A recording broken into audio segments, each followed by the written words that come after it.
শীতের সকালে ঘুম থেকে উঠেই আগুন পোহানোর অভিনব কায়দায় দেখলাম, যেখানে আগুন পোহানোর সাথে সাথে চলছে ভাত রান্না।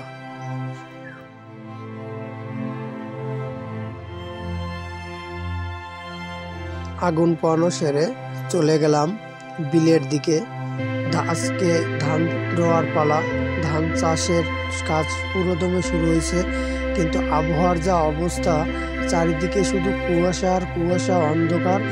তাপমাত্রা খুব সম্ভব 12 থেকে 15 ডিগ্রির ভিতরেই আছে। এত পরিমাণ ঠান্ডা কি বলবো।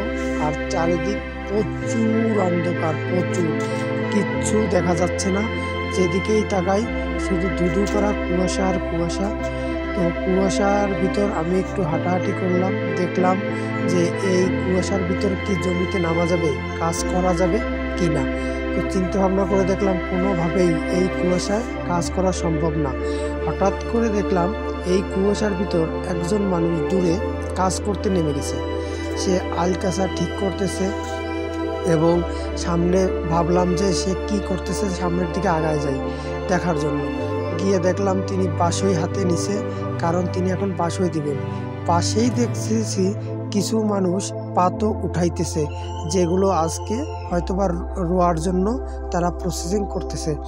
তো আমার মাথায় আসে না, এই কুয়াশার ভিতর, এই ঠান্ডার ভিতর কোন বীর পুরুষ আছে যে এই বৈরী আবহাওয়ার বিপক্ষে গিয়েও কাজে নামছে, তাও জল কাদা মাটির কাজ, এমনিতেই ঠান্ডা, কুয়াশার চারিদিক, তার ভিতর কাজ। তো তার কাজ দেখার জন্য আমি একটু দাঁড়ায় গেলাম এবং দাঁড়িয়ে দাঁড়িয়ে তার কাজের ভিডিওটা করলাম এবং আপনাদের মাঝে ভিডিওটা শেয়ার করলাম।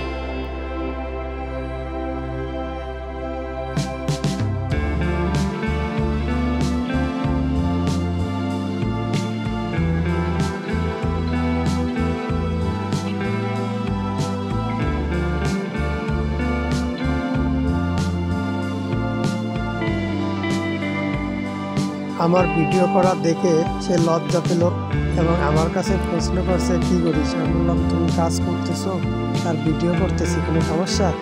বলছে সমস্যা না, আবার নেটে সার্চ বুঝি। আমি বলছি না না, তোমার ফেস দেখানো যাবে না, তুমি করো, তুমি তোমার কাজ করো, আমি জাস্ট তোমার কাজের ভিডিওটা করব এবং দেখাই যে মানুষ কত বৈরী আবহাওয়ার ভিতরেও কাজ করে। একজন কৃষক কত কষ্ট করে তার ফসল উৎপাদন করে, দিন শেষে কৃষক কি তার ন্যায্য মূল্য পায় কিনা এটাই আমাদের সন্দেহ। আমার মনে হয় কৃষক তার ন্যায্য মূল্য পায় না। পরিশ্রম, যে পরিমাণ পরিশ্রম সে করে, সেই মূল্যে সে টাকা পায় না।